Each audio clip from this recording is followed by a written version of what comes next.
Welcome back over to the new viewer stream. SK Telecom T1 out of South Korea is 2-0 in this best of 5. The two-time world champions are one game away from their third world championship here. They're the best team in the world. Let's be real. Yeah, not even just the best team in the world. They're the best team ever. Yeah, yep. They are. They really are the best team ever, and that is, I think, what is so impressive about it. There have been multiple teams that you could say are the best team in the world at a given moment, sure. right? Other teams have won the world championship, but no team has ever been this dominant for this long, and it's even getting to the point where it's like transcending League of Legends. It's just going like esports wide. Like, how many teams have really been this dominant at this level in any game? Exactly. With no one trading off with them at all, really. Yeah. Yeah, and it's really, FLICKR hasn't really missed any steps at all in terms of just his own personal play. The SK Telecom, like we talk about them as the team that's won 3 times, the only people that have actually been through all 3 if they win this one is FLICKR, Bengi, and Koma, their coach, right? They've actually been moving people in and out, which is even more remarkable because it's not the same squad winning every time. It's a squad that actually has people who leave. They didn't have their MVP in the top lane from last year, so they actually had to replace him. So every single time that somebody slots into this team, they're able to integrate him. They're able to play around FLICKR sometimes. Sometimes the patch doesn't always favor that, but they still come out on top. It's absolutely mind-blowing. Yeah, it's really, really impressive because they have had that success, and they seem to be able to play well no matter who their new teammates are, no matter who the additions are, or what kind of curveballs are thrown at them. Because a lot of people were saying that they weren't going to have that success without Marn, and even when they haven't done as well in the regular season, they always seem to show up for Worlds. Yeah, it's definitely been wonderful to watch. I mean, it's a bunch of amazing players who continue to adapt, and it's, you alluded to it slightly, you said even if the meta doesn't favor it, which is a bit of an inside term, but basically because the game changes sometimes every 2 weeks, but it changes in pretty large ways every year or at least every 6 months, you have to adapt how you play the game. Like imagine the basketball hoop is now 6 inches taller next season, and it's something to that level of gameplay where it's like, oh, well, some people no longer can dunk. Right? Like, you're no longer tall enough to make that play. Well, now you have to play differently because you don't have this tool in your playbook anymore. And you have sort of these types of changes in the game where you do have to be able to play a very similar game. You're still playing League of Legends, but you have to approach it a different way because either everyone else is playing differently or the game itself has changed. And when you guys were doing the cast last for Game 2, I was actually in the chat, and like people are helping each other out, but there are a lot of people out there who used to play, and now they're coming back to watching, and they're like, this is a completely different game. Like, you look at League of Legends Season 1, Season 2, I would say like almost every single thing has changed except for like some champion abilities. Like, they've been visually updated. There's been complete changes to balance and what the damage numbers on those abilities are. So it's constantly adjusting. It's constantly being tweaked for a balance. And I feel though, as though like that from a sports perspective is absolutely insane that once again, bringing it back to SKT, you could stay on top for that long when everything just keeps changing on you.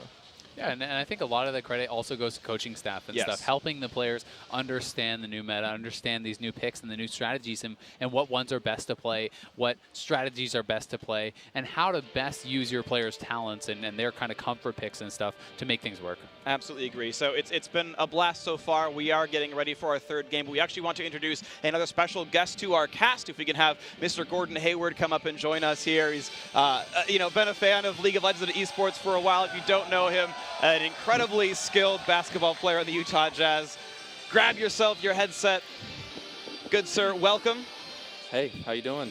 I'm doing wonderfully. How are you? I'm excited to have you here. I'm doing awesome. Thanks for having me. It's good to kind of see you guys in person. I watch you on Twitch all the time, so good to see you guys. I gotta say I'm a fan as well. So talk to me, I guess, just right off the bat.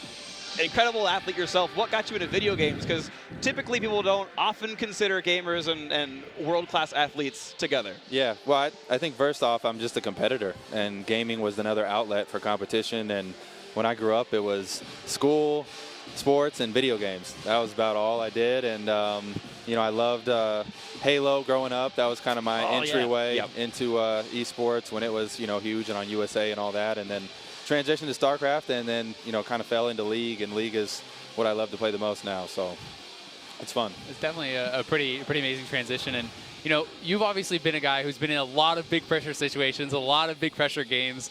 You've been watching the games for Samsung. They're up against it now. Do you have any advice for teams like this? Like, how do you deal with that kind of pressure when it's a world championship, you're down 2-0? Yeah, I mean, it's a tough task going up against SKT. I think it might be hard to beat them straight up. Maybe you try something cheesy here. I don't know. It's tough call, but I think for me, what happens when you're going into a situation like that is you try to prepare and do everything you can to get ready for that moment, and then you got to trust it. You put in the work, you put in the time, you go out there, give it all you got, and you don't have any regrets. You don't look back thinking, because I did the work, I'm here for a reason, and so no regrets. Absolutely, and you don't want to lose because you didn't put in enough effort, so everybody gives it their A+, or I guess their S+. And, Great. And I want to ask you, when did you first get involved in esports and start watching esports? Because you talked about your gaming. What about viewing? Viewing, I'd say, so 2010, I got drafted and went from Indiana to Utah. And from then on, I started really to connect with friends back home. It was all just online stuff with Skype, playing League of Legends, trying to connect that way. And the time difference is really what got me, because Utah is 2 hours behind. And so my friends would all go to sleep. And I kind of wanted to go to bed, too, to be responsible. But I wasn't tired, and I'd lay in bed and put on my laptop, put on Twitch, and I started really just watching it then. Watching StarCraft to try to learn builds and stuff like that. And then after that, when I fell in love with League, watching streamers and had a really good relationship with Boy, started watching him and got a chance to meet him as well. And so I think it started, like I said, when I moved over to Utah. So have you been playing much lately? Any favorite champions these days? Well, actually, this is my career high in League of Legends. I got to platinum this season, wow. so You're pretty excited about that. Get off the new viewer stream. No, I'm just kidding. That's like top couple percent. Right, that's like top 3%, 5%, something like that. That's pretty sick. So I was actually really excited about that. I broke my finger here about 3 weeks ago, and that's a problem. Yeah. You hit like all the buttons at once. I'm not supposed to take the splint off. You gotta make sure you don't decay before the season ends. I know. So I had to get on there and play a little bit. Hopefully my trainer's not watching this, but yeah. Platinum for me was a real big accomplishment, so I've been loving it. Yeah, for sure. That's an accomplishment for anyone. So let's actually move on. I want to talk about the previous game. Of course, you've been here at Worlds and watching the games. We have a clip we want to show. Basically, the end game team fight that SKT had brought out to win and bring themselves up 2-0 in the series when that comes in. I'd love to hear your thoughts on it as an incredible competitor yourself as we watch SKT smash everybody. You want me to analyze this as Sure, we go? if you want to. Or what you think about it, if anything. I think when I watched this, I was actually down on the floor watching this, and if I remember, there's the ultimate that Gnar had up against the wall is incredible. It's something that I struggle with when I play Gnar. I never seem to get that, the 3 or 4 man ultimate, but once they hit that, once it seemed like he jumped in there and got the Q in, it's over. They were so far ahead. And so they make it look so easy. Like that. Right. That's the thing, is you watch them play, and it's like they are out there in the middle of the Staples Center with thousands of people watching them, tens of thousands of people watching them, and they have to be able to perform these moves that you can't even perform at home. Without the pressure. So it's like, what does that pressure end up doing for you on the basketball field? Because I believe you actually played here before. Yeah, we play here tomorrow, actually, so we'll be back. But, like I said, the pressure is something where if you've put in the work, you put in the preparation, it doesn't, you don't really feel it because you've done it in practice so many times. They play hours and hours and have been in those situations before. And I think when you first get out there, I'm sure they first got out and saw the fans, saw the opening and all that you're going to have butterflies. I have butterflies before every single game. But you get over it really quickly, and then you just, the competitor in you takes over. I think especially for a guy like Ruler, who it's his rookie season, right? And he's here playing in the World Finals in this massive stadium. So he's played a lot of games, but he has never played in a stadium quite like this, with this amount of attention, this amount of crowd. And you talked about, as an experienced player, you're still getting butterflies. So for your first time, it's pretty scary stepping out on that stage. For sure. I can remember my rookie year, and we played the Lakers, and seeing Kobe Bryant was just like, I was starstruck. Yeah. And for sure, you have so much adrenaline. It seems like you're tired within 2 minutes out there on the court, and I'm sure they have it too, all kinds of adrenaline. And it's an amazing feeling being out there for sure. But the experience is, he'll learn from those and be better next time. Absolutely. Well, Gordon Hayward, thank you so much for joining us here. We are getting ourselves now into the third game. We're going to break down the picks and bans. Once again, thank you so much for joining us. Thanks, guys. Love having you here. Pleasure. Thank Good you. luck tomorrow. Congrats on Plat, Diamond next season. There you go. Yeah. See you guys. Goodbye. All right. Add me. There we go. So, third game is afoot. Samsung Galaxy back on the blue side, back with first pick, and we got to see what they've adapted to, because it's the same, in a way, situation for the very first game. They're on the same side with the same chance to pick things, but we are seeing new adaptations out of the pick and ban phase. Yep, the Rise ban from SKT becoming a red side ban, so it's not first picked away. And we'll see that happen quite frequently is when something is just really devastating. And even the team that played it last game and played it incredibly well will ban it on their side, so it's not in the hands of their opponent. Yeah, so we have exactly one ban change this time around. It's the Olaf ban being added for SK Telecom T1. They've dropped the Misfortune ban that they had put in before, so that's now available as a counter pick to Zyra as we normally know it in the draft phase. It's like her one trick there, which means the draft phase changes up. No longer does Samsung Galaxy first pick the Zyra, whose counter pick was previously banned away, but now the Lee Sin with one extra jungler off the table. And I'm very curious to see, you know, Samsung, obviously, they can play the Zyra. We haven't seen Wolf play a champion like Misfortune, so we don't know if he has it prepared, and it's one of these things where SKT could be trying to bait their opponents into picking something and then trying to counter it. Right. Crucially have that final pick available for SK Telecom T1. They're up 2-0, and they have the chance to counter any matchup they choose to. Any one matchup they can guarantee they get the last pick on. And we can see that they've once again gone for that same Jhin AD carry, the same AD carry, the same marksman 3 times in a row. And FLICKR is also back on the Orianna. Rise was banned out, doesn't get to play it, so back to the Orianna he goes. And this is another tactic as well, is taking away top champions from other players or playing something that's a counter to what you know they're going to play, right? The Orianna for FLICKR, he's going to play that into Victor and be incredibly comfortable, and Victor is Crown's best champion when you're seeing Syndra, Cassiopeia, and Rise off the table, that this Aurelion Sol that keeps getting hovered may get locked in here because they don't want to fall into SKT's plan. And Aurelion Sol will be very interesting to me because so it does get locked in, and this is something that I've been anticipating coming into this series because both FLICKR and Crown, the mid laners for the respective teams, do not play this champion. It's a very, very powerful one though, and it's perma-banned against a lot of people who do play it, and it has been very popular in the meta, especially in this patch. So the fact that Crown has learned this, it's kind of been SKT's bane. They almost always seem to lose to Aurelion Sol, and I am very excited to see Crown bust it out. Yeah, right before the Rocks Tigers semifinal for SKT, SKT had lost against Aurelion Sol twice, and it was the only 2 games that they had dropped at all throughout the tournament. So this is a champion that has really given FLICKR some problems, and the fact that FLICKR has already locked in his champion means he doesn't get to adapt and play something he might be more comfortable playing into the Aurelion Sol. Right, it's Crown saying, I know what you're playing, I feel good about this matchup. We also know, again, from the earlier ban phase that with Misfortune unbanned, that needs to be saved as a possible counterpick, so SKT will not go for a support. Essentially, for sure, they grab their own jungler, they grab their top laner, and once again, that same Trundle, and Samsung Galaxy says, you know what, we'll call your bluff, Zyra's in anyway. Now they're trying to see, because it's a best of 5, but now they're in game 3. Got to test it. And this is what I was talking about. So it's saying, Wolf, you must have this prepared or we get the advantage. And that's why SKT leaves their support pick for last, which is not very common. It's more usually about the solo lanes, especially when you have someone like FLICKR on your team, best player in the world. You usually want to give him that pick. But they're saving it for Wolf, and we'll find out if he has prepared this champion and is willing to lock it in. And as the time ticks down, you get 60 seconds to make your choices here before the game picks a random one for you. And you got to make sure you pick what you actually want, because random turns out it's not going to be what you want very frequently.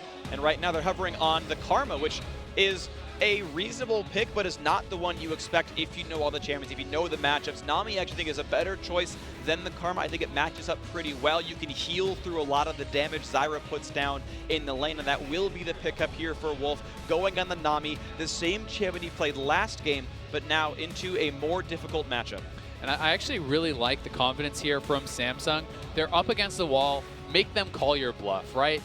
They play the Zyra, and they are going to take it out. And now SKT didn't have Misfortune prepared, so they're going to get that advantage from being able to pick it. And SKT showed all the signs of being able to have it ready by leaving that pick for last and saying, you won't pick this because we'll play Misfortune. But they couldn't play it. So now they pick up Aurelion Sol, they pick up that Zyra when they should not have been able to get both of these picks so comfortably. Yeah.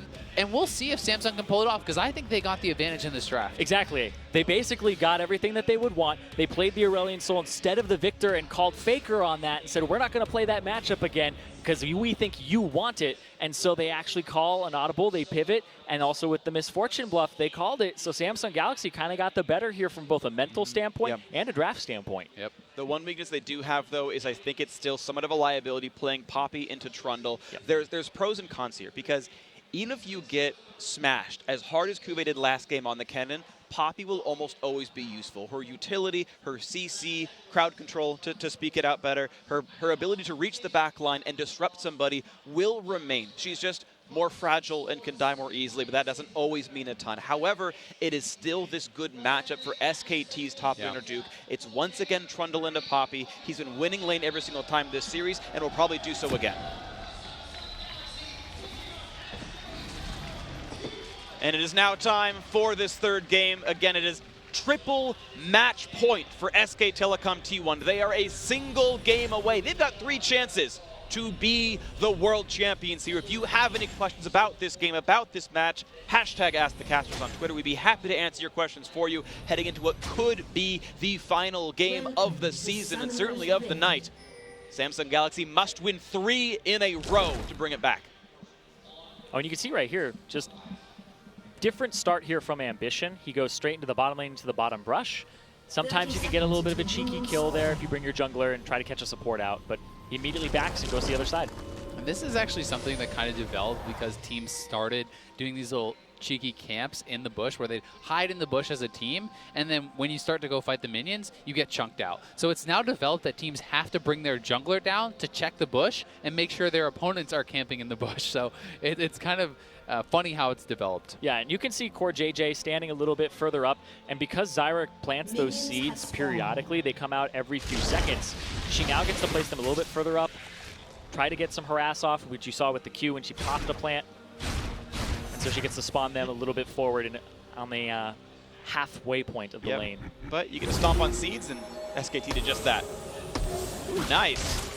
A good start. So yeah, Aurelion Sol constantly has these stars circling him. He can make them go farther out, do more damage, or keep him withdrawn like this. And the entire part of the champion is actually much more positioning based and less about actually active skill usage. And it's what makes such a unique champion. It's harder to learn. And so far, pretty good landing a couple of those stars early on. Yeah, done really well with that. And so much of it with those stars is about how you position. You have to know this champion very well because each hit of the star is actually worth more than an auto attack from your champion. So it's kind of this hard habit to break for a lot of people where you have to actually give up auto attacks to make sure the stars hit. Yeah, and you saw something there from Crown. Because Aurelion Sol has those stars orbiting him all the time, he's constantly doing damage, and he shoves the wave naturally. So he gets level 2 really early because he invades the jungle and takes away 2 little camps from Bengi. So as Bengi rounds this corner, he's going to notice he, instead of having 4, he's got 2 in that camp. Yep, gold and experience denied away from SK Telecom's jungle. Look at this top lane matchup. Look how low that health bar is for Kube. That is what you expect out of this matchup. Now, he's not expected to die here. He should get a lot of his health back. It's not completely a catastrophe. You can see he's regenerating quite nicely with the potions that he brought into the lane. But that's the type of advantage you're going to see from Duke almost this entire game long. It certainly is. And it's honestly one of those things where if you're going to kill off the Trundle and put him behind, it has to happen pretty early. We saw in the previous game where it got to a point where Duke was actually winning a 1v2 against both Lee Sin and the Poppy, same champions we have in this game. So you have to kind of prey on this guy early and slow down his item progression, slow down him building up that strength. Yeah, there's a term that we'll use. It's pre-6. It's before ultimates come out. And when we say you have to shut somebody down pre-6, Trundle is one of those champions. And what's convenient is that usually happens around 6 minutes in. Yeah. Usually the solo laners hit level 6 at 6 minutes, so it's a nice, easy thing to track at home. And there's a timer in game as well if you're playing the game, and you've got until 6 minutes. Samsung Galaxy to get a kill on Duke just won't happen. It's not with a significant investment. Yeah. A lot of If you people, bring 4 people, it might happen. Or a misplay or something, but sure. Definitely going to be advantageous for Duke. And so far, Crown, he's doing pretty well for himself, but he's actually not constantly shoving like you would expect people to. He kind of allowed it to build back up and push towards him.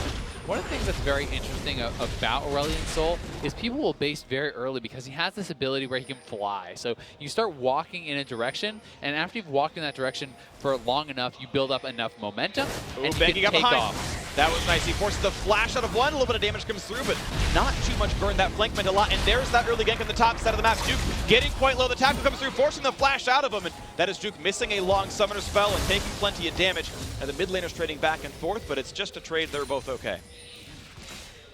So that's exactly what we talked about. Having that little window of time where they can kind of prey on Duke, and we'll see if they can get Duke to expend his teleport, and they are going to get him to do that. So now Poppy has the ability to make a play elsewhere on the map. She's going to have this window where she can teleport to the bottom lane or the mid lane and help her team, and Trundle cannot match it. Yeah, and the colloquial term for that will be TP advantage, meaning that you have it, they can't answer it. And so Cuvee, he's actually going to use his teleport, not keep a teleport advantage, and just try to stay even in the lane and make sure it's not frozen on him, and freezing is a big minion thing.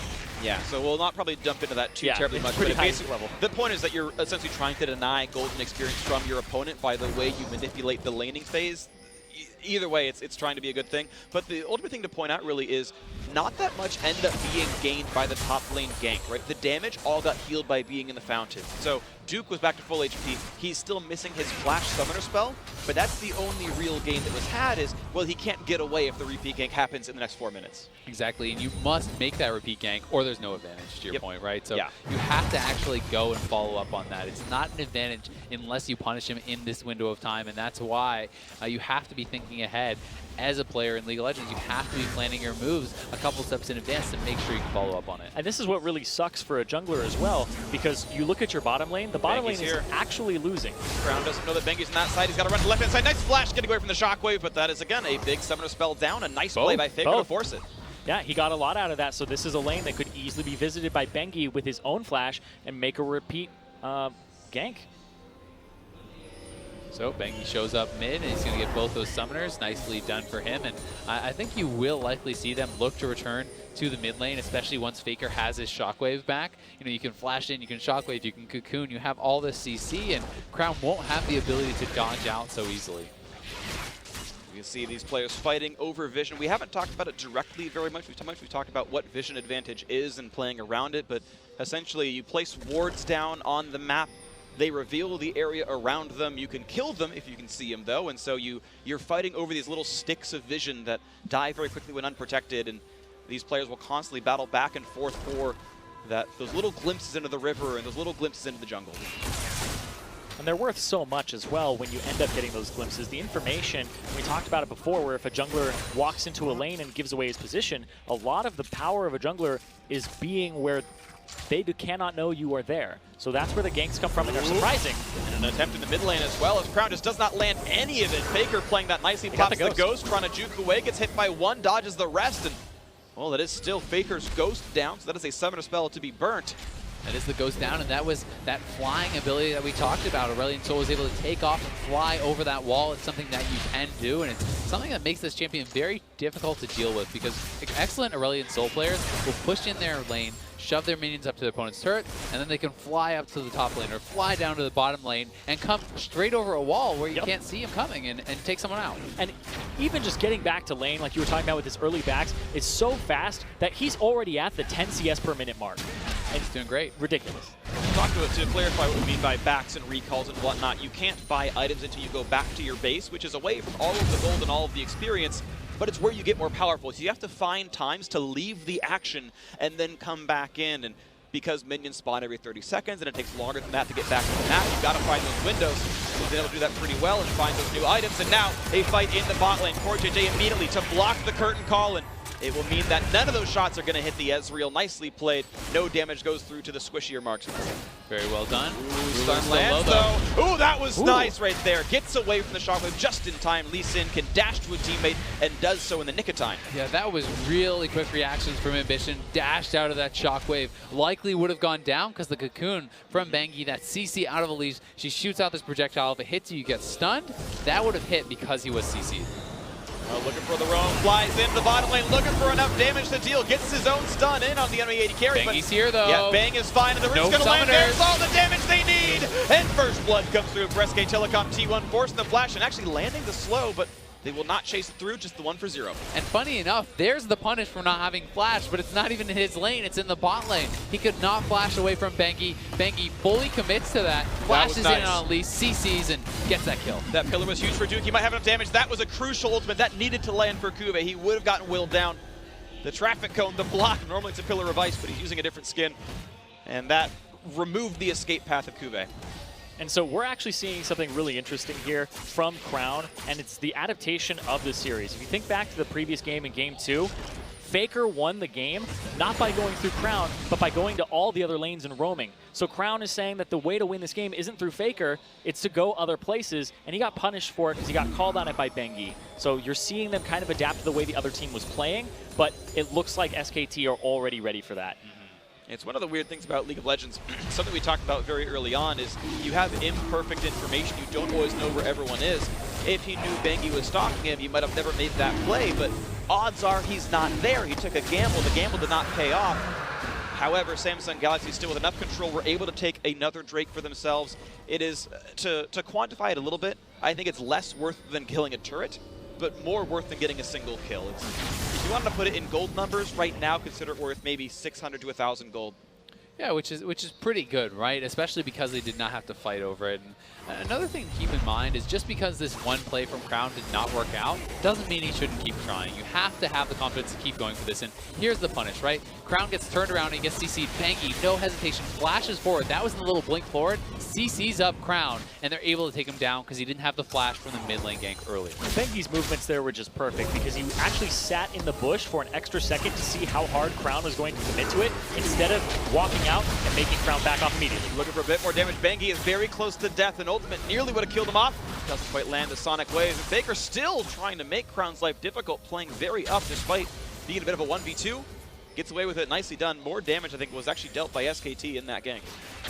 It certainly was, and it actually could have been a lot worse for Samsung, but Bengi missed his cocoon. So he shot that out. He wasn't able to hit anyone. Otherwise, they would have been able to have a lot of free damage on this guy as he was stunned. So players battling back and forth. You just saw another ward be killed off by Kuve. He's actually going to help blind Duke about who's coming near him, but this is a very durable Trundle who's going to have a pretty easy time getting away from any 2-on-1. More resources will need to be sent if he's supposed to die here. But it is key to kill that off. It means that your opponent has to respect the threat of it. And Ruler, look at that damage he took. I mean, he's been up in CS, 20 CS since the early game, and this Ezreal that Ruler's playing, it has to scale. It has to wait until it has that tier, that little drop in its inventory, to stack up to 750, and it takes a very long time to do so. So Look he's at 20 minutes. quite weak right now. Yeah, so it's basically the investment in his items for later. These items become more powerful once they're completed. Does that through completing the cast of spells. And he's weaker now, will be stronger later if he makes there. And another flash forced out of Crown. FLICKR is constantly finding ways to get an advantage. A little ward right there against the cliff, sees over the wall, and he says, ah, you're walking that way? From over the wall, FLICKR just hits him a whole bunch, says, ha ha ha, your health bar's down, forcing another big summoner spell out. And so he's doing a trade of cooldowns. Ultimate for Flash, the ultimate's like a fourth of the cooldown of the Flash, so he's going to do it every time. It's one of the reasons that Ghost is the more frequently used summoner spell by mid laners, because it's such a low cooldown. If you can blow your Ghost and get the enemy Flash in return for it, you will do that every time, because it's basically you put a cost on it. The lower one is definitely the one that's going to get more value. It's up twice as often. Second time around, he no longer has Flash for that attempt, and he's got to do something else to get away from you. Either way, this game is still in SK Telecom's lead, 1-0 in kills and up about 1,000 gold, and that definitely puts them in a good spot. You've got to see if Samsung Galaxy can get anything else turned around here. Ambition looking towards the bottom side, but look at that. He's been seen by a ward. He's walking through that little red health bar in the green circle. That's a ward. He got spotted at the bottom side of the map. There's another one to his left. That red health bar, that's another ward. Yep. They know what he's doing, and he's in between a whole bunch of SK Telecom. And I actually wanted to touch on something here because when I was watching the chat earlier, people were talking about from game one where Caitlyn had sold the boots. Do I not have to buy boots if I'm just good at positioning and moving around? Well, you actually see that. Yes. yeah, you have to buy them. Like you can see most people's first item is even a completed boot. And there comes the fight into the top side of the map. The knockback doesn't come through in time. That was very tight timing.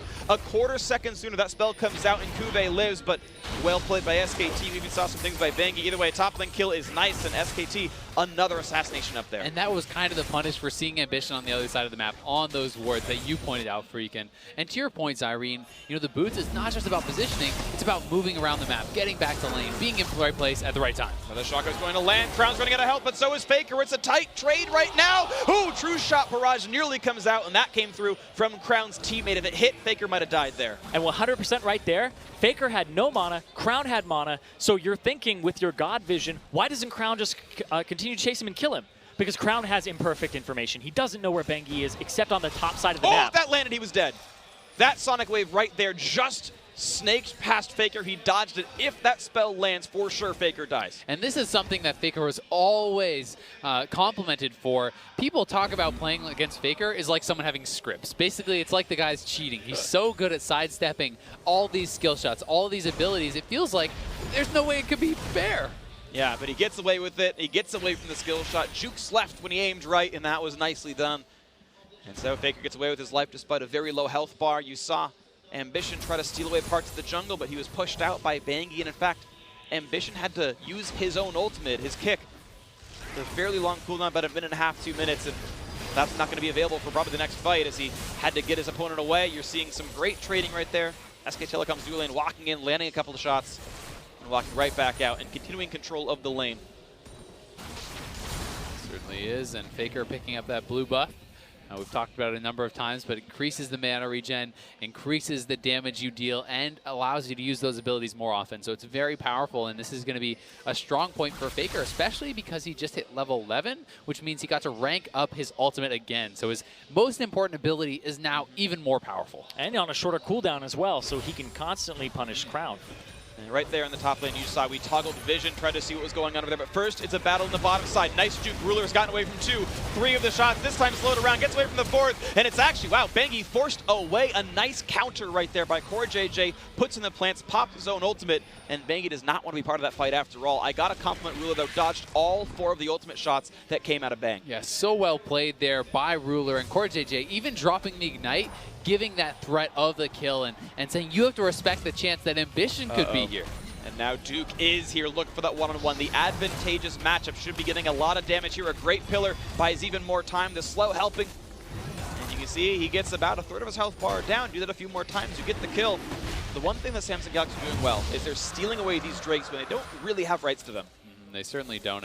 And the scariest part about that fight in the top lane is you're like, well, Duke's losing health too. Why does it matter? Duke's right back to full health. This character, through the items he buys and the passive ability that he has, when minions die around him, he gets health back. And also, he has lifesteal through the Ravenous Hydra, the item that he has completed. So he can lose some health to deal damage, and he'll heal it right back up. Yeah, and that's why we call it trading. And a lot of the times, it's just a gigantic thing where people take, chunk of damage each. I'll hurt you, you hurt me. Exactly. You're trading damage, but this is where the advantageous matchup comes into play, like you said. So he's basically trading, and with enough time, he goes back to nothing and lost from the trade at all.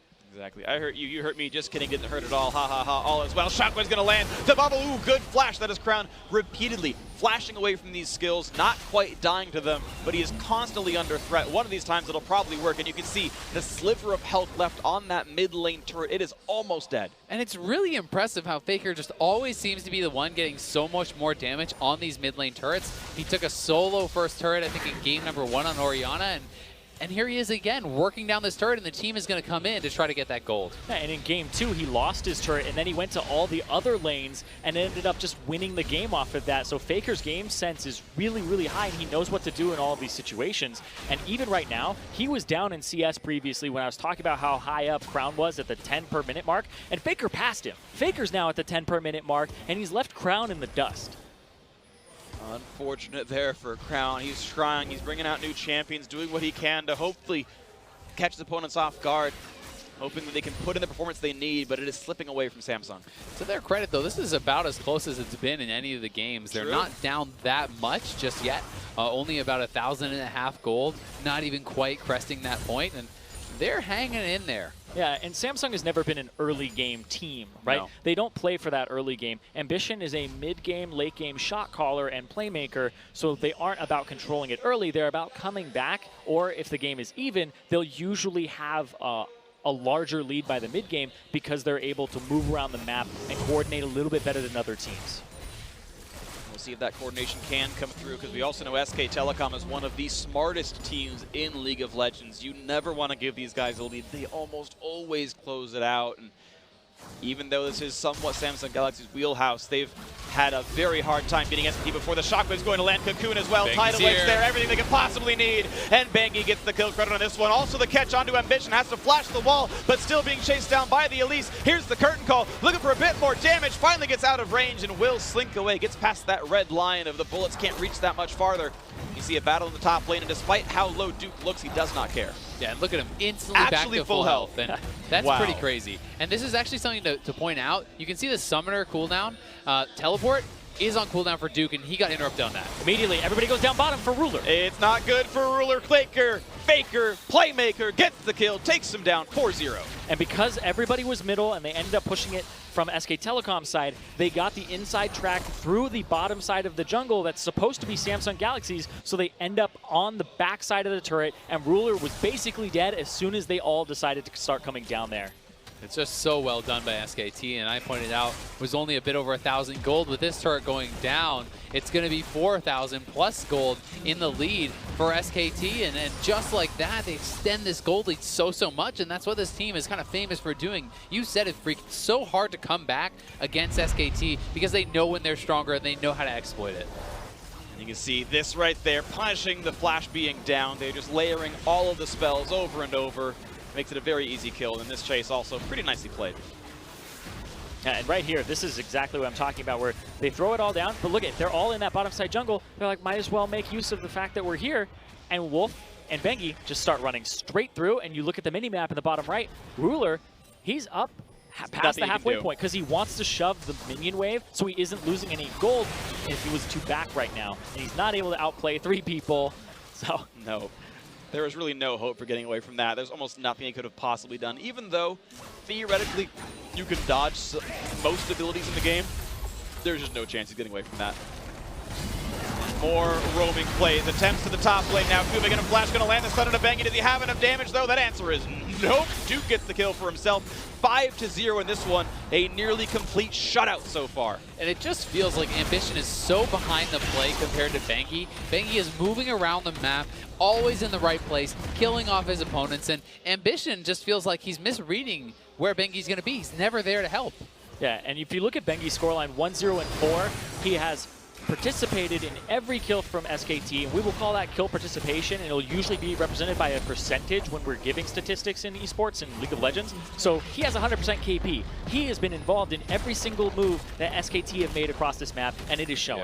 Yeah. And SKT is just getting too much too early. You know, 22 minutes into the game, 4 turrets already down, 6,000 gold lead. These guys have ballooned it to a monumental gold lead. They're so far ahead. This is massive. SKT are huge favorites just by the statistics of how far this game is going. Yeah, exactly. And when you look at early game gold leads, you usually want to look at them as a percentage, but hold on. Hold on, it's a fight into the mid lane. A quick stun on a Wolf with the snipes coming through, getting blocked out well enough that they're all going to be okay, and just not enough damage coming back through for Samsung. A quick slow comes in, the Aurelion so looking to land the stars. They force the flash out of Bengi. Ulti's going to land that Voice of Light, but it's not quite enough. True Shot Barrage also not quite going to kill him, but Bengi slinking away with only about 50 health. That was nearly the first kill of the game for Samsung. It was very close, and meanwhile in the top lane, Duke actually almost got soloed out by Kuve, and he had to flash away, which really shouldn't be happening. He overstayed top lane, and once again, another dragon is going to go to Samsung, and this is kind of their final hope in the game, is controlling these dragons, because they've been getting them all so far. Exactly. It's their saving grace right now,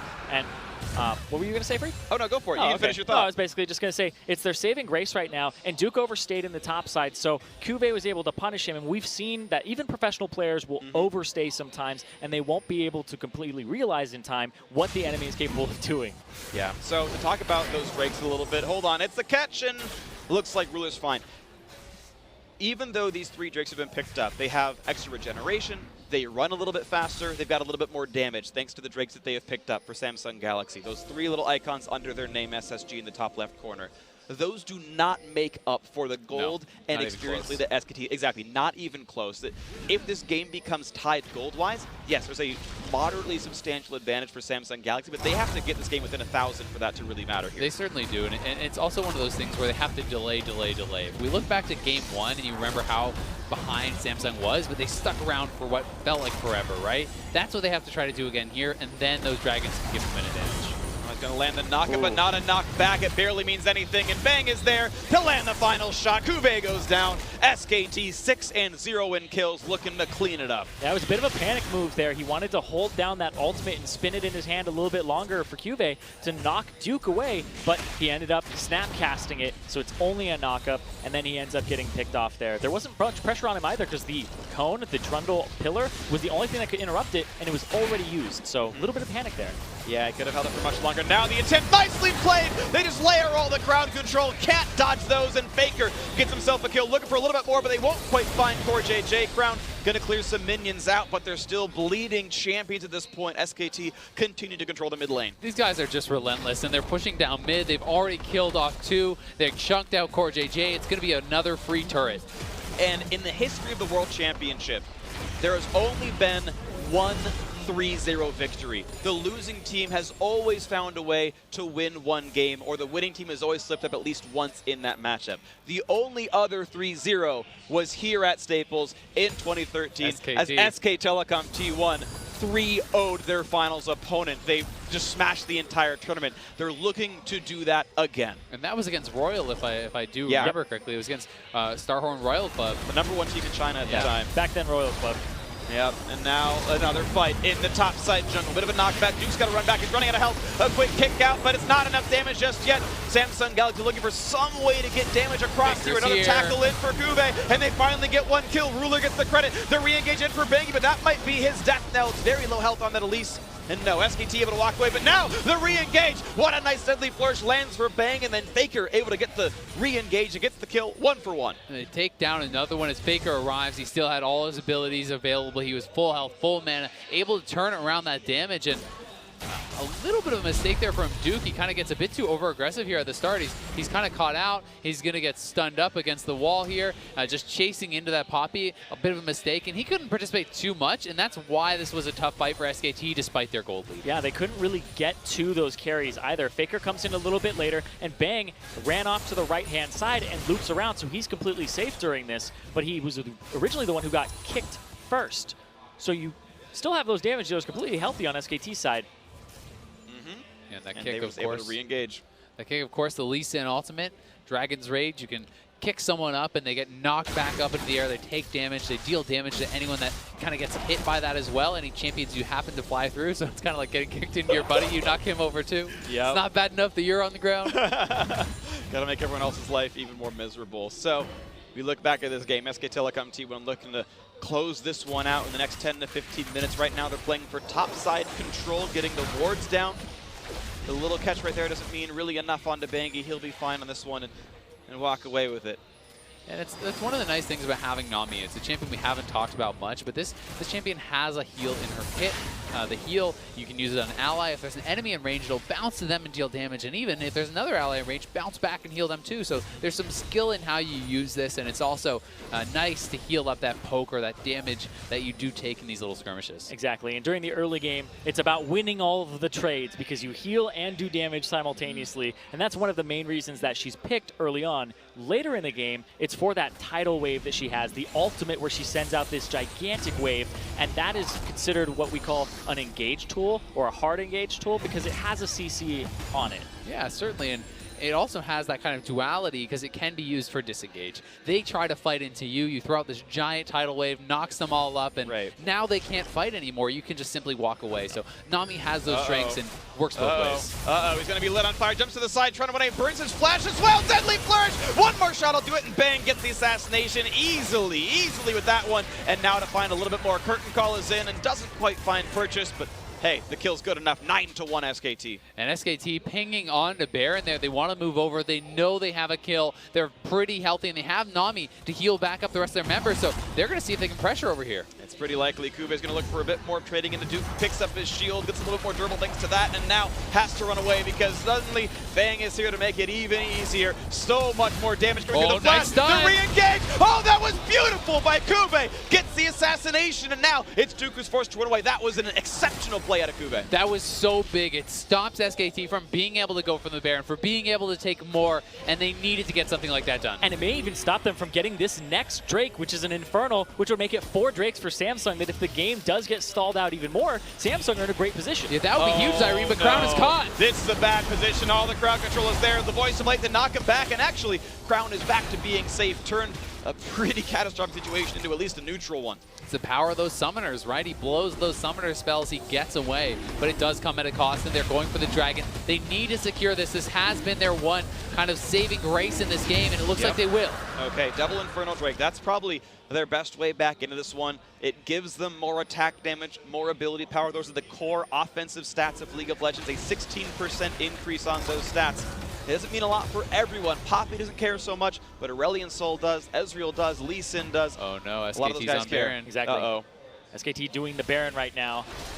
They do get spotted by the Ezreal ultimate. It revealed them. But They can they can't get there in give time? this up. Ambition needs to try to steal Bang. or do Can something. he steal? He jumps away. Oh, Bang is low on HP. They're going to get the kill into Wolf. This could be the comeback here for They Samsung could get Baron Galaxy. after this. They could get a ton. It's already 2 kills. They've got a third. This is huge for Samsung Galaxy, picking up all of SK Telecom T-Ward, or at least all the ones that matter. Absolutely massive. They catch out Bang, they force him back, and now they're on the Baron. If they can secure this, this could be a complete turnaround for Samsung and potentially their way back into the series. Absolutely huge for them. They'll be able to start pushing, and with all of those Drakes behind them that they had, that insurance policy is going to start paying off as they get more advantages. Yeah, we talked Oh about my getting to gosh. late game.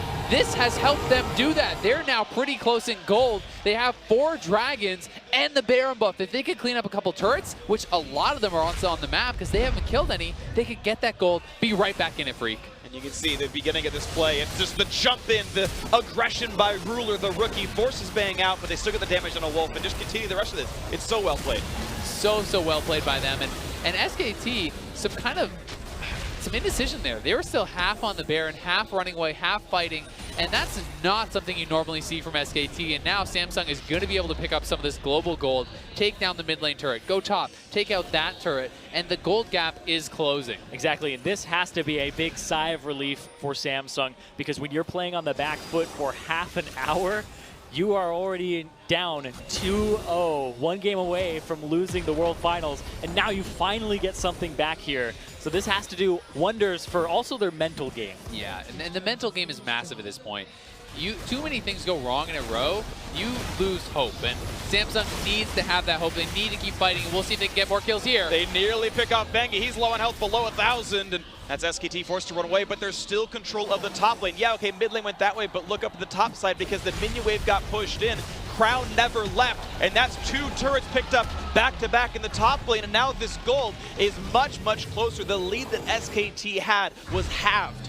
Yeah, and when you look at how much, when I was talking about early game gold leads, you want to look at them as a percentage for almost all of the game, and right up until that Baron, SKT had 120% of the gold that Samsung had, and now it's only 110. They were able to take off a gigantic chunk of that and make it so it's almost even if they make 1 or 2 more plays.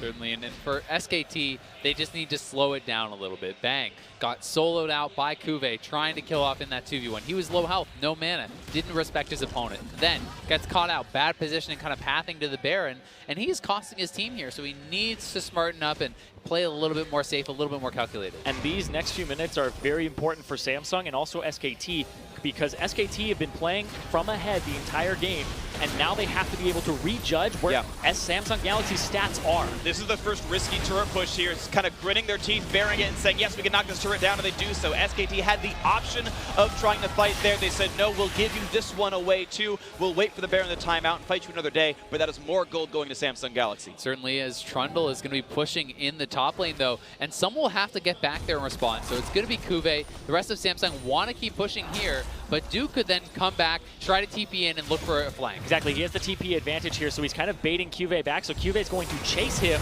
until that turret is down and his team is safe.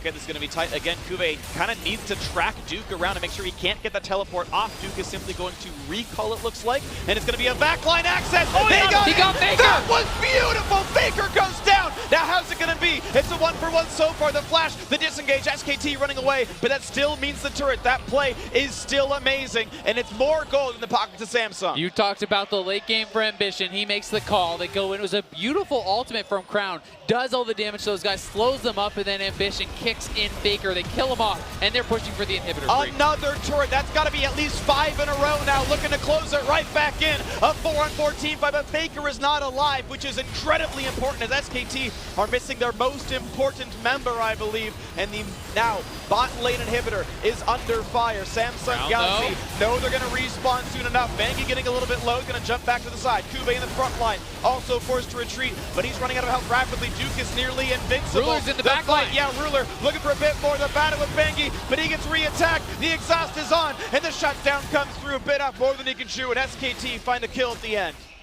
And that's all. They only get the GA, though, from Duke. So they almost got nothing back from that, too. But it's still only a 2,000 gold difference between these two teams when it was 9,000 previously. They're starting to come back in this. And it's 2,000 gold apart with 4 Drake buffs. To my sort of estimation, this is tied, or yeah, maybe Samsung's ahead. I think even at this point, and here's the replay. Look at this, flash in, no hesitation from Ambition. He kicks in Faker, they kill him off, and that's what prompts everything. Sure, he gives away his life, but that is well worth it because Faker is the main carry at this point in the game. He's very strong, and taking him out meant his team could kind of push, but Ruler, as they got in here, he wanted it all, and he dove in the back line, and if he had pulled that off, it could have been the game, but instead didn't work out. One of the big reasons they were able to get that Baron off of that previous play is that Ruler finally had the conversion of the Manamune into Muramana. He hit a power spike, which is where he goes up drastically because he has completed a few items, and then he's able to pick off multiple people and deal enough damage at that Baron. And so those items were what Zareen was talking about at the start of the game. Kind of the investment in those later stages. You have that weak item at the start. The tier has been fully completed, has been fully charged, and now he's at a powerful state for his character. And speaking of powerful states, what you just saw on your screen, the Elder Dragon becomes what's possibly the most important objective now on the map. The value of that Elder Dragon goes up with every dragon that you have killed yourself. So it means nothing for SKT, but it means potentially the game for Samsung Galaxy. They will be massive if they can kill it. And that is why it's so good to control the earlier dragons in the game, because SKT now, even though they don't get much from killing it, they cannot let their opponents kill it, and they almost want to have to try to take it off the map so Samsung can't get it. And it puts them in this difficult situation where they have to fight for something that doesn't really even help them. Exactly, and I feel like the game is going to kind of stall out for a minute here until the Baron is back up, and then you have the pull between the Elder Drake and the Baron on opposite sides of the map. But look at Duke. Duke is forcing their hand. He is once again pushing in that side lane on Trundle, and he's almost at the base, and no one has actually got back to match him. They're probably going to lose a turret here if they don't go really quick. Well, he's not actually dealing too much damage to the turret. He's going to get hit in the wave. He thinks he's going to get flanked, but no one's there. Yeah, he spent all the time killing minions. He could have gotten half that turret's life, but thought that Samsung Galaxy would have reacted better. So he assumed a better play and got worse because of it. Yep, and that's giving the respect to your opponents, and sometimes you can give too much respect to your opponents. Sometimes you have to take those risks, but Duke playing it safe here didn't want to give up any kills, and as a result gets less out of it, but he is still massively ahead of Kube, his lane opponent, will always be winning those 1v1s. There is one important item that came through here for Ruler on Samsung Galaxy. He completed an item called the Mortal Reminder, which cuts an enemy champion's healing by half. And we've talked about this before, a lot of Trundle's durability comes from healing by siphoning stats off his opponent. If that healing comes down significantly, which it will if Ruler's fighting him, he's a much easier tank to kill. It's also going to affect the Nami. We talked about her healing people back up, so she's going to be doing a lot less. But you can see Faker on screen has already started the Elder, and Samsung needs to fight this, and they're not going to be able to. They're not in position. This is a big mess up from Samsung. And this really means it's more of a denial. SKT gets something. They get a little bit. Their burn is there, but it's more of a nice warm fire than a real blaze. And now they can start playing around the Baron without the fear of the Elder Drake or Elder Dragon going over to Samsung. That's the big thing for them, is it frees up their movement across the map, and they can just focus on this side. And I think that was a read. Seeing Crown go to pick up his blue buff, they were able to go right onto the Elder, and that was very well done by SKT and Samsung. Pretty big lapse in judgment. You spent all this time, the whole game, getting these dragons. That's your advantage. This is your win position. Kind of getting that Elder and killing off SKT, and they gave it away. So now they're going to have to look for advantages elsewhere or wait again for it to spawn, which is going to be a long time. 10 minutes? 10 minutes for Elder Dragon.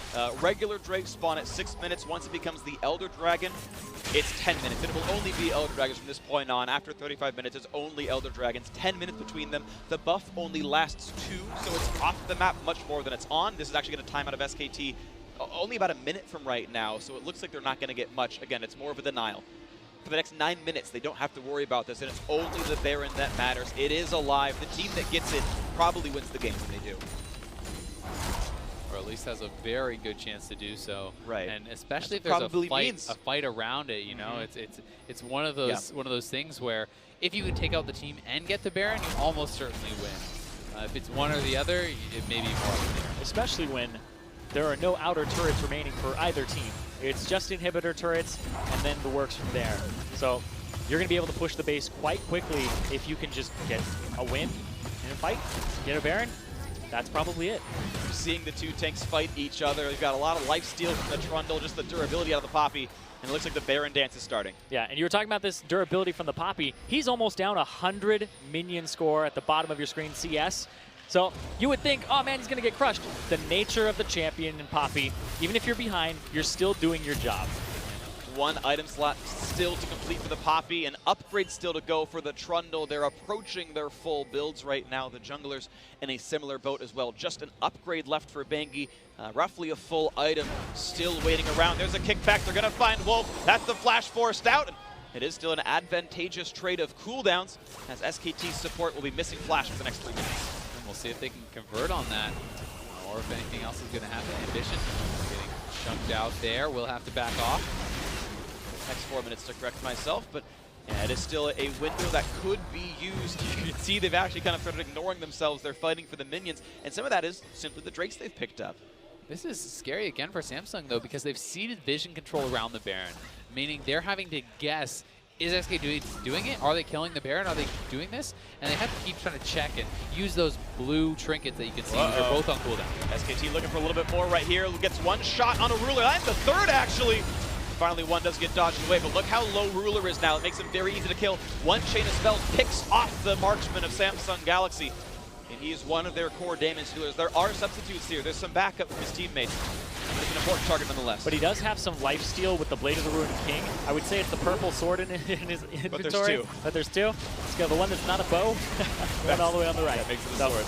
We'll see right here. He's almost full HP. This could be the game This in is this the fight. fight to watch for. Kube in the front line gets a knockup, but what can they really find? Crown knocked back, and look at how low Kube is. But Baron Nashor hitting up Wolf. They're going to find the damage, and yes, that's one kill picked up. Samsung Galaxy get one kill. Now they got to run away. They're so low. They have to be very careful here. They did get that kill, and Kuve was the reason they won that fight. He knocked 2 members from SKT out with the ultimate that the Keeper's Verdict hits them out of the fight and allows them to have this brief 5v3 where they can kill off Wolf, who didn't have flash from earlier. And as soon as that happened, FLICKR had landed a shockwave onto 2 key members, but then Ruler comes over the wall and zones FLICKR out. So the AD carry, usually you don't put yourself at risk, and you can see right here, shockwave would have been a follow-up. FLICKR has to flash away because of that. So the AD carry right there, Ruler knew that he had to be aggressive, which is very bold, but it was at the right time. Certainly did. And it's those Samsung little Galaxy. things. Samsung, they're starting it up. Looking for the Baron. SKT's got to stop. This is going to be probably the fight that might determine the game. It's going to be Duke in the front line. Baron at 1/3. They're going to peel off and go for the fight. Instead, the kickback is going to find FLICKR, but he's okay for now. How much more damage can come out? It's Samsung Galaxy Crown who picks off FLICKR. Looking for more. Duke's Guardian Angel is popped. This could quickly be a 5v3. Can they get the damage? Tidal Wave comes out from Wolf's Nami, and it makes the disengage happen. Samsung Galaxy so low on health, they cannot do Baron despite the kill. 2 straight times, they get the kill, they know their limits. Had they chased into that, I think they die to bang. And Wolf, stun? No, he's fine, he's a tank, sorry. It's Kube, he's okay. Go ahead. still, I mean, they get the GA, they get a kill, and they get some summoners. So very well played here from Samsung, and it's Ambition again, making the big play in the late game, kicking in FLICKR. That has been the catalyst for these teamfight wins. Looking for more. Ooh, Wolf nearly gets tagged. Of course, Ambition is on a ward. He doesn't know that Wolf knows.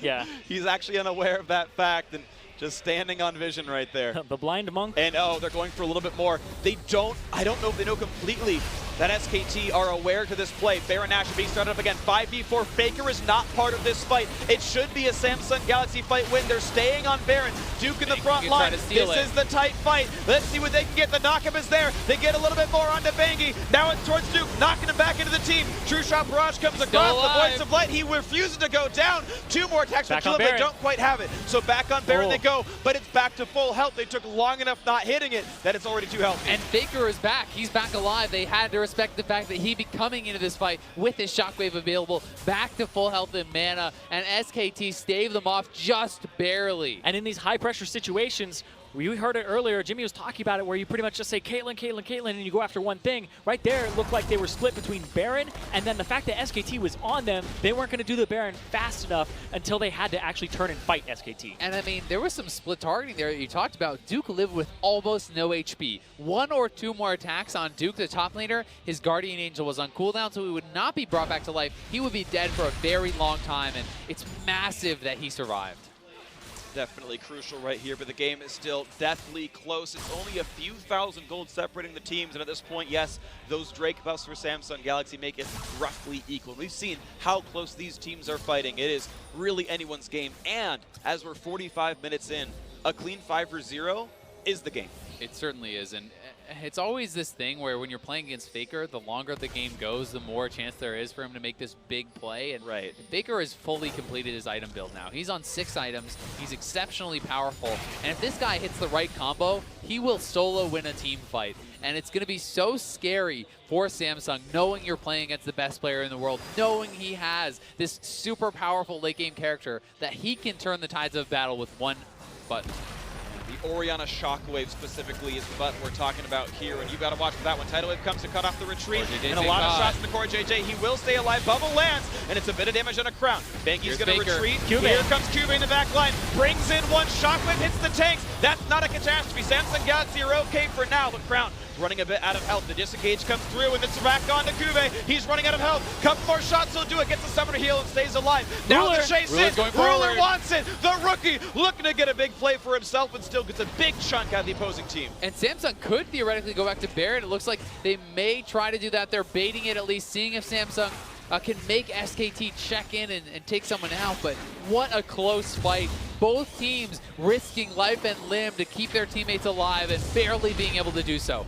It's super tight right now, and I feel bad that I've said 4 times in a row this could be the game-winning fight, but each of them could have been if it went a little bit closer to one side. These teams so good at knowing their limits to not give away more. Yeah, everybody's absolutely playing on point as well. Like Core JJ able to save Cube there with his ultimate right before the GA came back up. So really, there's a lot going on here that is just kind of working in a microcosm to allow this to happen. And even Ambitious diving in with the safeguard, giving Cube that extra shielding, risking his life to keep him alive. And now it's Baron being started again. Duke is splitting in the bottom lane. He'll have to teleport to join. And yeah, being grouped up against an Orianna, that red ball in the middle of your screen, that can immediately cause the deaths of all 5 members of Samsung Galaxy if the Shockwave lands. They respect FLICKR, and they back out. This is a bad position for Samsung Galaxy because they weren't able to do the Baron. Duke has TP. Cube does not. Cube used it previously in that last fight, so he has the TP advantage on Duke's side, and now he gets to do stuff like this and push this wave out. And Whittle's bottom lane inhibitor turret down to about 2/3, and yes, they regenerate, but only very slowly. That damage is going to stick for a while. This is actually really difficult for Cube. He has to track Duke, because if Duke TP's over there, they could even theoretically just go straight for the Baron. Cube would have to run all the way across the map to get back. Remember when we were talking about Elder Dragon in 10 minutes? It's almost back up. 20 seconds to go. Now there's going to be 2 points that people have to gravitate towards, and you can't really give up the other one. Oh, speaking of giving up on this one, Ruler thankfully gets away from a little bit of it. Guardian Angel is up, a nice knockback. A lot of damage and a bang. True Shot Barrage is in, and there's Lee Sin in as well. And now the snipe, the curtain call, looking for a little bit more. Dodging on 3, and all 4 of the shots. Nicely played by Samsung, juicing out of that one. These two teams are just playing so ridiculously well. No one is overstaying in these fights. They're knowing exactly when to back off and how to survive. And this is not standard League of Legends. Normally, at this stage in the game, one of these fights breaks out, one team dies. The game ends. And these guys are just playing it so well. No one is giving up those kills. And one mistake will cost your team the entire game, possibly the World Championship. Possibly the World Championship. SKT triple match point. Samsung Galaxy must win this one. Their backs are against the wall. Ooh, nice dodge with Coot. Ambition gets away from that one. Once again, Court JJ forced to recall and heal up. And as you mentioned, that both the Elder Dragon and Baron Nashor are alive. Samsung Galaxy is honestly probably happy with either one. SKT only get real value out of killing Baron. It kind of gives an advantage to Samsung Galaxy, where I think they're actually okay trading in some circumstances, and it works out all right for them. They could trade, but the problem becomes if you give up the Baron for the Elder, then SKT will try to delay the game and let your shorter buff expire, because the Baron buff lasts about 5 minutes, I believe. 3.5 versus 2, okay. Yeah. 3.5 versus 2 there for the Elder Dragon. So you can kind of wait, allow it to expire, and then continue your push. Yeah.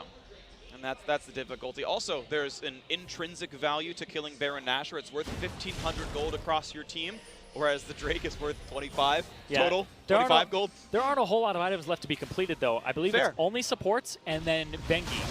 Everybody else has full item slots. One thing I would like to point out is we talk a lot about supports and then the power of mid lane carries and marksmen and so on.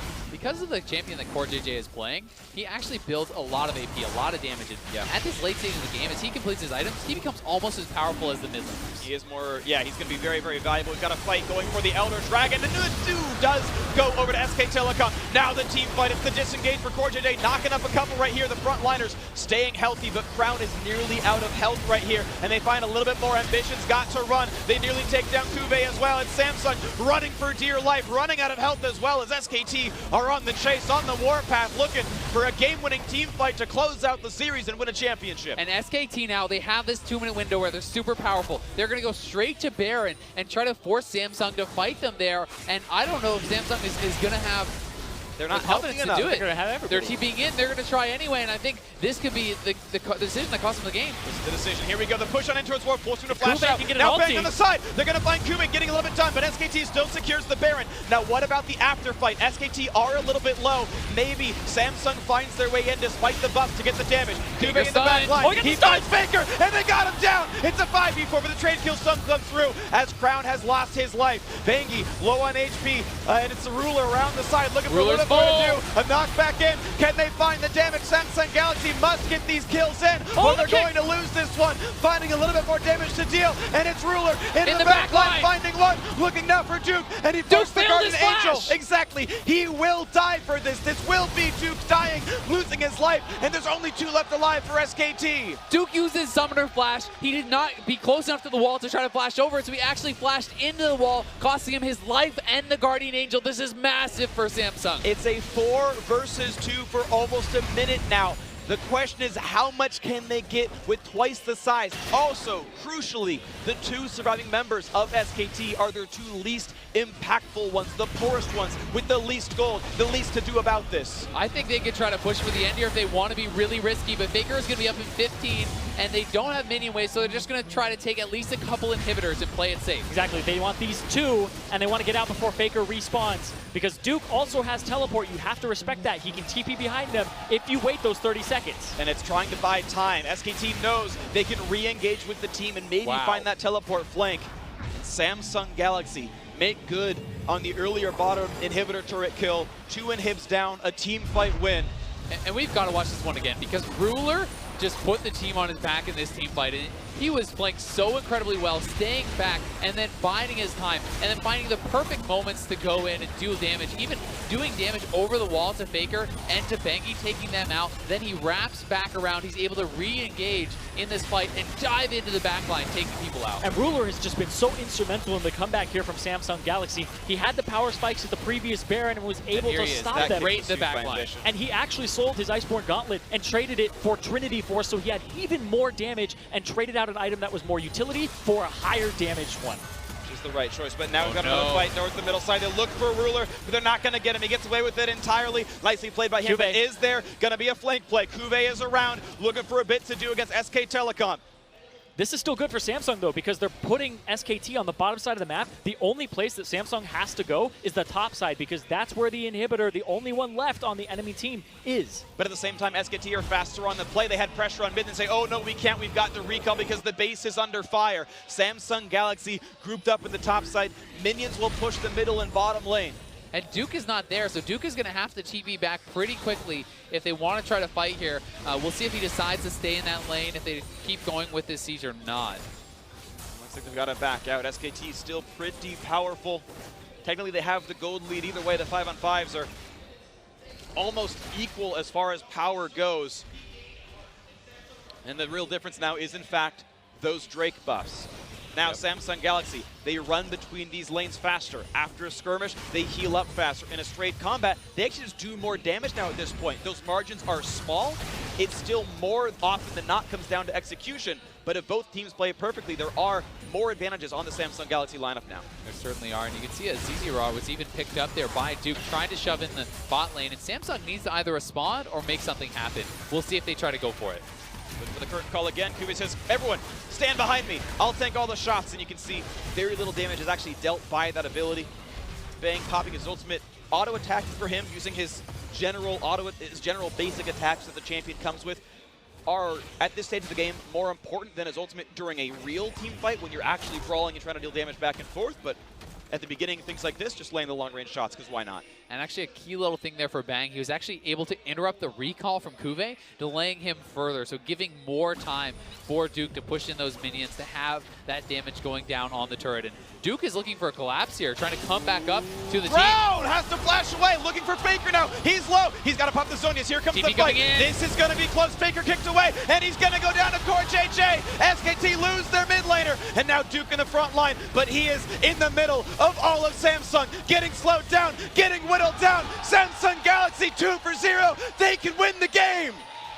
Just an incredible catch there. FLICKR tried to go for the big play, but Crown, equal to the task, flashes away. His team collapses first. They take out FLICKR. They take out Duke. They want the game. Absolutely incredible response there from Crown. The reaction and the follow-up from Core JJ to cut off FLICKR's options with his ultimate and the chase down afterwards. They get the mid laner. He is the wave clear. It's hard to stop these minions from coming in. If you play it right, SKT can maybe make it happen. Yeah, Bangi making a beautiful play. He cut off the minion line. Despite how powerful these champions are. Oh no, he screwed it up. He didn't kill them all. They're low enough, they probably get assassinated anyway. They get picked up by something, but realistically, no matter how strong these champions are, they can't push turrets without the help of minions. It actually means a lot to have minions with you to absorb the shots and make the turrets die faster. They will get top lane inhibitor, but the respawns are coming up very soon for SKT.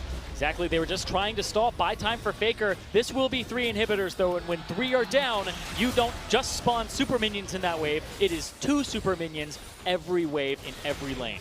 But the caveat is that Baron's going to respawn around the same time that the inhibitors do.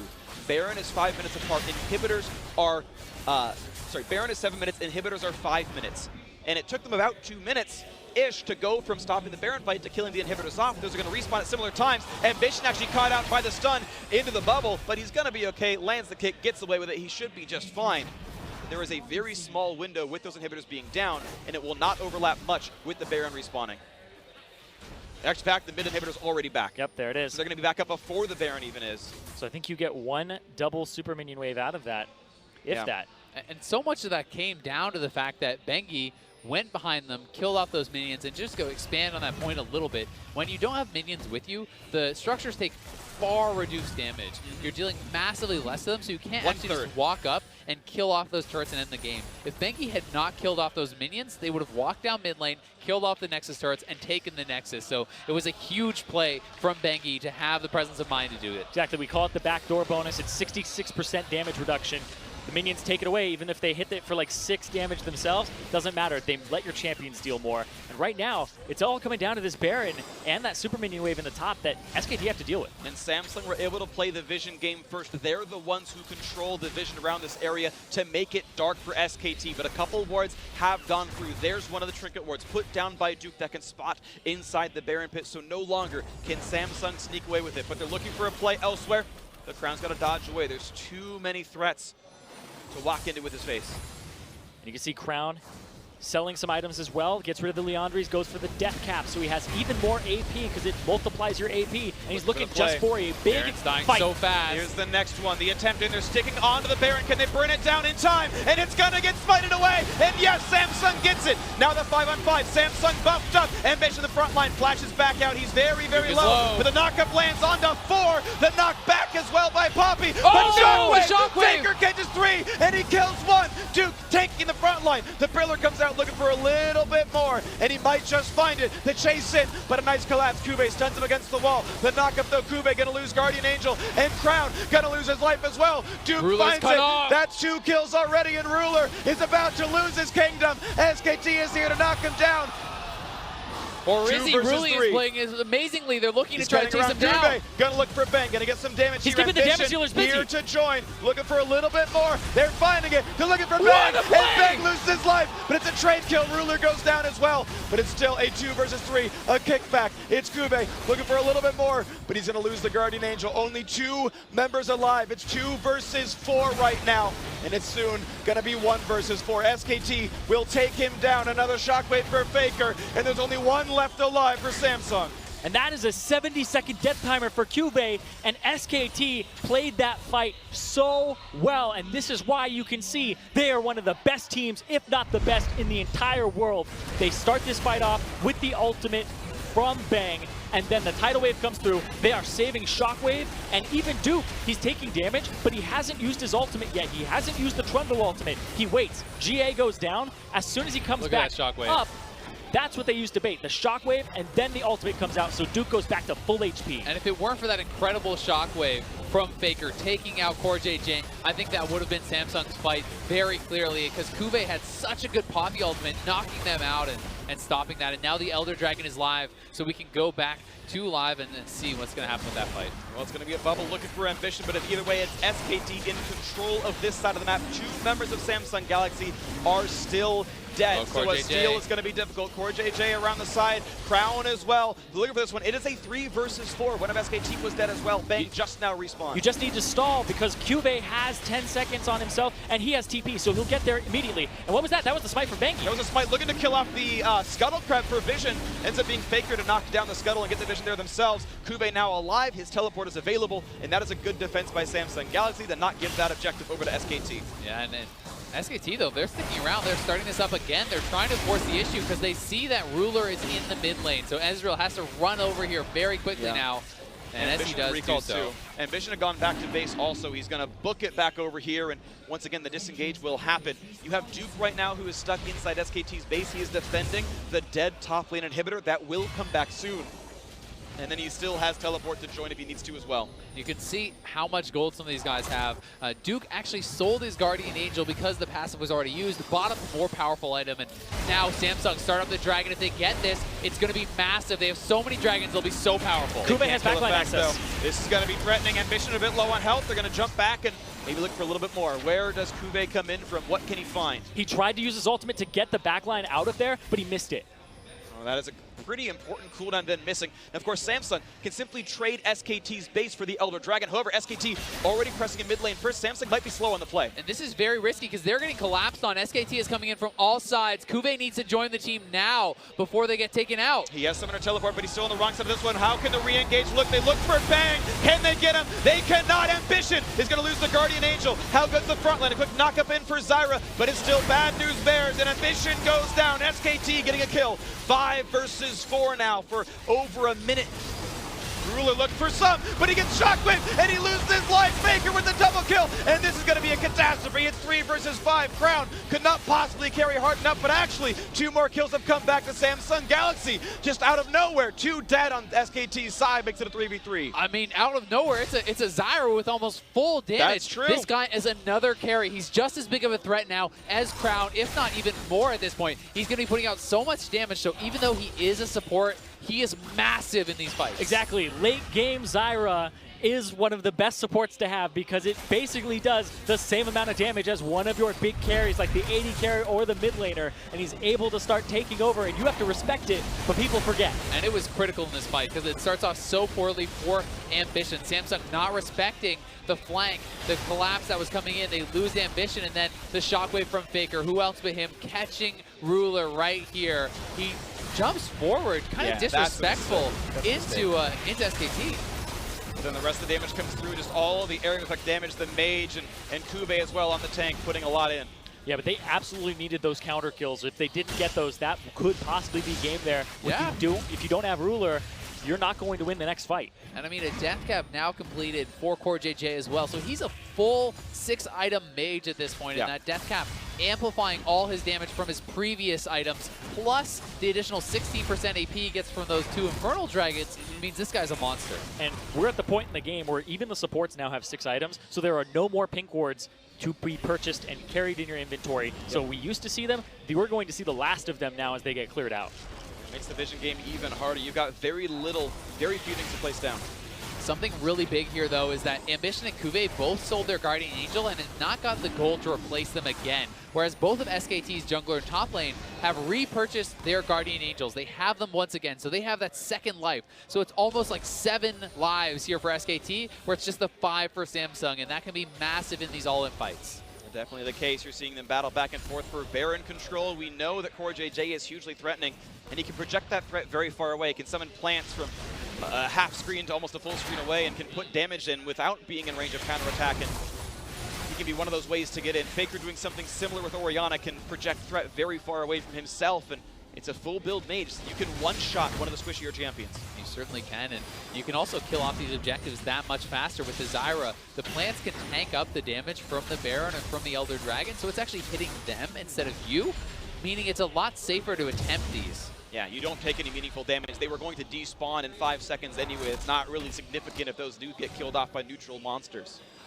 And now, speaking of neutral monsters, Baron up in 15 seconds. And once again, the pull between the top and the bottom side of the map will happen once more. And it's so hard to get vision down now because you have to use what's in your inventory. CC twice in a row, running down a half HP. He's going to make it back alive, and a blue buff stolen away. I believe that went over to Ruler, who grabbed it on the Ezreal. So infinite mana for him. Actually, technically increases his damage slightly because of some of the mechanics of his items. Either way, it is a very scary champion if he plays it right. He even swapped for Mortal Reminder. He actually went for Lord Dominic's Regard, so he swapped the purple bow for the red bow in his inventory. So now he does more damage to people who have more life than him, but he doesn't cut their healing. And I actually disagree with that choice. I do too. I think it's actually just straight up wrong, which is tough Trundle. because Trundle heals so much, and yes, you're doing 10% more damage with the Lord Dominic's Regards, or 15 rather, 15, I guess it is. Yeah. But he's healing for way more than that. Nami has a heal. Nami has a Mikhail's Crucible, which also heals in her inventory. Bang has lifesteal as well. There's a lot of healing. Not to mention that he's got other important damage dealers on his team. Cutting healing helps other teammates get the damage through, which he definitely has on this composition. So I don't know if it's the reason they'll win or lose the game, but it's still an optimization that does matter at this level of play. Yeah, he doesn't even have more life than FLICKR or Bang, so he's actually not getting anything out of that on the 2 people that he really wants to kill. Yep, but back to the objectives at hand. It is going to be Baron. It is going to be Elder. You guys have been seeing this, and this is actually shaping up to be one of the longest games ever at Worlds. I believe the longest ever was just over 70 minutes, so we're actually closing in on that benchmark. And if Samsung could win a game in something like that, the average game of League of Legends is around 35 minutes or so. Yeah. This is ridiculously long. And again, the fight is on for Elder Dragon, down to about half health, and Samsung Galaxy are here to contest for it. Cuvée needs to TP, though, if he wants to actually be a part of this fight. He's still top lane right now, and here comes the curtain call, trying to open up, trying to force Samsung Galaxy away. He's going to look for the TP now, Tidal Wave is in, gets the knock-up onto only one. It's just Ambition, but it bought some time. Now here he Cuvée comes. wants in, but he's going to be right on the front line. They're going to chase in, looking for FLICKR. A little bit of damage coming across, and now the knockback. It catches 3. That's massive. It's time for Samsung to make the fight happen. They're going to look for Duke. They should finish this dragon, but not enough kills. And it's no, and the dragon resets and runs back to the pit and heals back up. So nothing's being done right now. And Crown is caught, and Crown goes down to Duke. It's a 1-0 to SKT so far. Ruler turns it around, but can't find the kill. Now for Wolf, can't get that one either. Almost, it's Bangi running out of HP, running for dear life. And it's those Guardian Angels for SKT. Both their frontliners went down, but they come back to life because of it. But critically, Samsung could have killed off the Elder Dragon. They actually had a beautiful ultimate from Cuvée, but then the team did not come in to kill it off, and they let it reset. That was a critical mistake, which could have won them the fight very easily with that true damage burn. And now pressure is back on them because they don't have TP advantage, and it belongs to Duke, who wants to split push anyway and try to get structures. This was like the best Poppy ultimate you could ask for from Cuvée. This was incredible. Just watch Poppy come in from the bottom screen. There's the ultimate, knocking 3 members out. Incredible from him, and they need to turn to the dragon right then and kill it off. But SKT have the rights to it. Crown is still dead from Samsung Galaxy. He stole it! Oh, Ambition with the game-saving Does he get out? play. Does he get out? Yes, he can. Hops to a board. Bangi's on the chase, but he's not got the damage. Oh, wow. What a god! Is the play. This guy does not want to go home early. He is fighting to stay alive, and now they are ridiculously powerful for 2 minutes. This Zyra, anytime a plant hits you, is going to do hundreds of true damage burn. It's incredibly potent. And now they have that time to go and take control of this Baron area. They are objectively much stronger than SKT for 2 minutes. For these 2 minutes, Samsung Galaxy should be able to set themselves up for a game-winning position. The ball is in their court. 2 minutes of power. They got to make everything happen with this. They're going for the Baron, but Banky could steal this too. They have to be careful. This is going to be a smite fight. Unless they get the knockback, they get the damage. Here's the pop field. Keeper's Bodak knocks back a couple, and the team fight is on. How much damage? Shockwave catches 2, but it's only on the Guardian Angel. Duke running out of HP. Banky dangerously low, getting burned, but the Baron's going to heal back up to full, and SKT managed to make the disengage happen. They do, and they get another Guardian Angel down there. Cuvée once again without that second life. No one has it available except for Ambition at this point, but Samsung, they know they need to force this. They know they need to get it now. They saw FLICKR in the top lane. They're going to try to rush it. It could come down to a smite fight. The health bars are low. Smite Can they land? The smite's going to go in. Nicely played by Ambition. They got it. Now what else? Bengi got knocked up by the Baron right then. He couldn't flash in because Baron.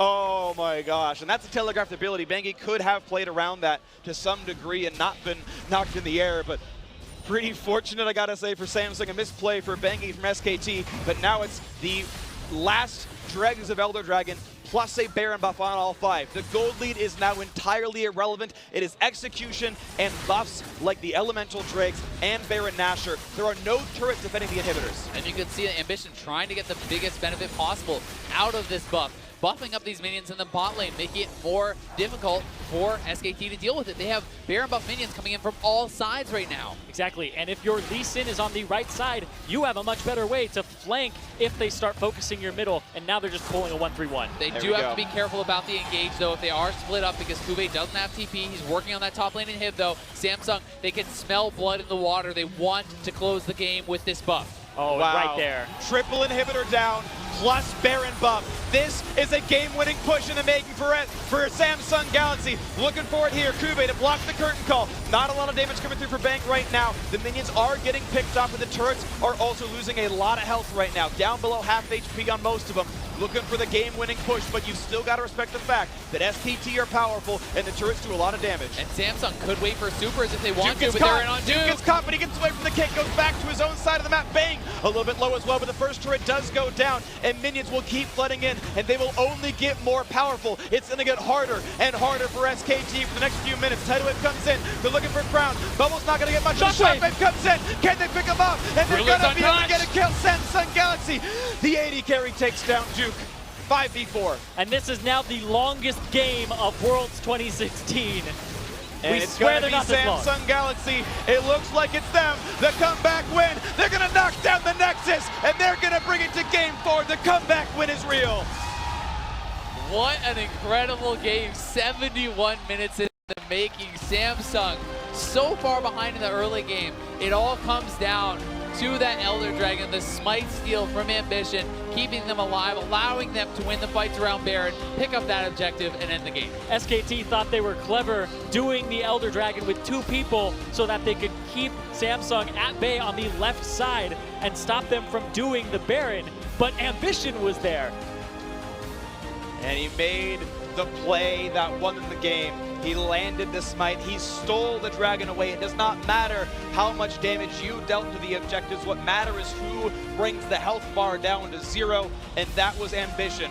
Over the wall, flying in, making the play, and buffing his team up enough to say, hey, we are in control of the map, and in that 2-minute window, they set up the game win. And in late game League of Legends, that's the game in a nutshell. It often comes down to who makes the big play, because these big plays can be so impactful. A Baron steal, an Elder Dragon steal, the Shockwave that wins a team fight can often end the game, and Ambition was really the star for them this game for me.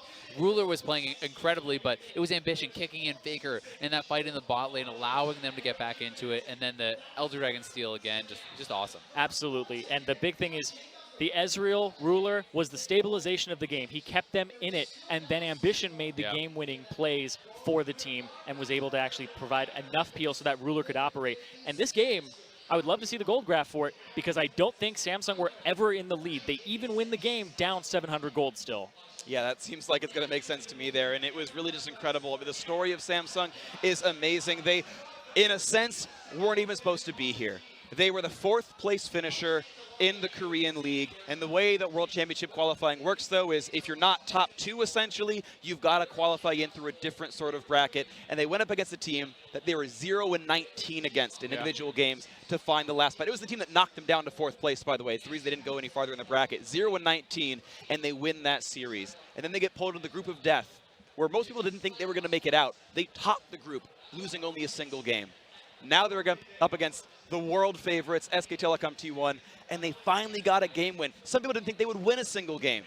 And the road to the comeback, the road to the reverse sweep has now been started. And just to put it into context, they were 2-16 against SKT as well. So this is a team that they have really struggled against. And, you know, 1-2 sounds a lot better than 2-16. So 3-18. 3-18. Yeah, we'll see if they can bring it record. back, though. I mean, if they win this next game, 2-2 in this series versus 2-16 in the last 2 years, it's just incredibly uptrend that this team has been on. They have been improving nonstop. They never say die, and I'm very impressed that they could battle back after a loss in the last game to really kind of just mentally stabilize and win this one. And that's why I thought this was going to be a much closer matchup than people thought, because this is a completely different Samsung, completely different patch. You know, we talk about the 2-16. Some of those games are from members who aren't even on that team anymore, right? Yeah. It's completely a revamped roster for this split. They brought Ruler on. He was not on this roster before, and now he's a big part of it, and he came up huge in that game. Definitely did. So huge game out of the whole Samsung Galaxy roster. You can give props to pretty much any single person on that team, but it was a beautiful one, and we've got more coming your way. So stick with us, and Game 4 is coming up right after this break. Have fun.